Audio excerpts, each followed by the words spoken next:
Hola. El día de hoy les vamos a hablar sobre los huesos de la Extremidad superior.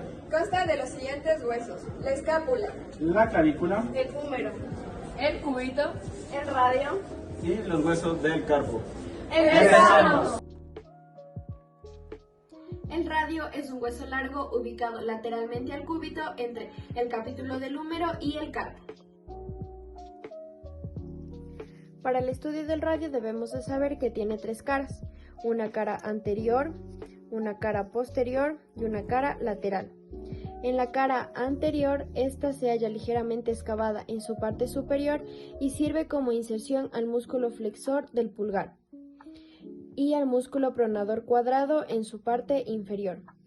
En la cara posterior se observa una o dos crestas oblicuas, inferior y lateralmente. Estas crestas limitan la superficie de la inserción del músculo abductor largo del pulgar y el extensor corto del pulgar.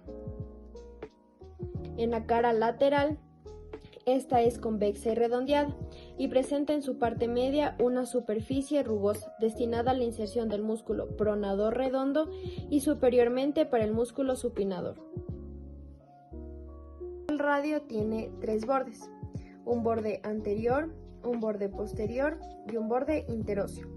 El borde anterior se extiende desde el extremo inferior de la tuberosidad del radio hasta la base de la apófisis de estiloides del radio. Esta sirve como inserción para el músculo flexor superficial de los dedos. El borde posterior, este es redondeado y romo y no existe mayor inserción. El borde interóseo, este se extiende desde la parte inferior de la tuberosidad radial hasta el extremo inferior del hueso, donde este se bifurca. Presenta 4 o 5 centímetros inferiormente a la tuberosidad del radio una saliente rugosa y alargada, que se denomina tubérculo interóseo.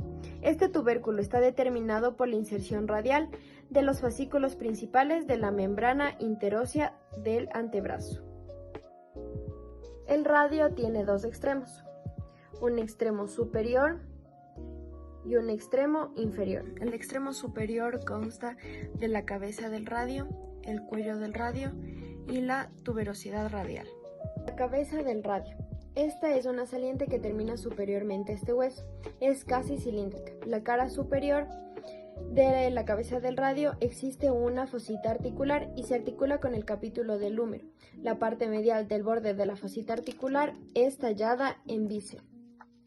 La fosita articular presenta continuidad con una segunda superficie articular situada en todo el contorno de la cabeza del radio. Se articula con la escotadura radial del cúbito. Seguimos por el cuello del radio.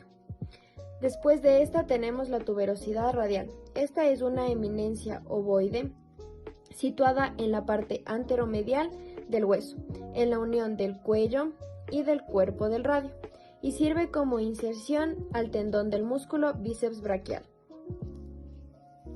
Seguimos por el extremo inferior.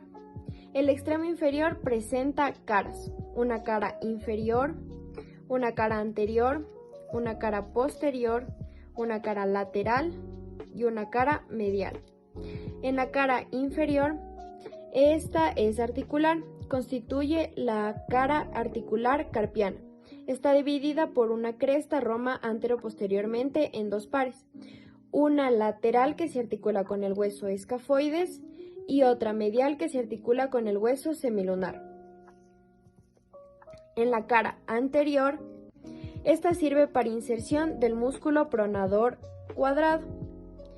En la cara posterior presenta dos surcos, uno lateral, que esta es destinado para el tendón del músculo extensor largo del pulgar, y otro medial, que este es destinado a los tendones de los músculos extensor de los dedos y extensor del índice.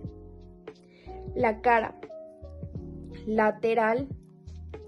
Esta cara lateral presenta dos surcos verticales, uno anterior para los tendones del músculo abductor largo del pulgar y extensor corto del pulgar, y otro posterior para los tendones de los músculos extensores radiales del carpo. La cara lateral se prolonga inferiormente por medio de una eminencia piramidal, la apófisis estiloides del radio. En la base de la apófisis estiloides del radio se inserta el músculo braquiorradial y en el vértice el ligamento colateral radial del carpo. La cara medial, esta sirve para inserción a los fascículos más profundos del músculo pronador cuadrado. La parte inferior está ocupada por una carilla articular denominada escotadura cubital del radio y se articula con la cabeza del cúbito. Gracias por quedarte hasta el final de nuestro video. Espero que hayas aprendido. No olvides dejar Tu like.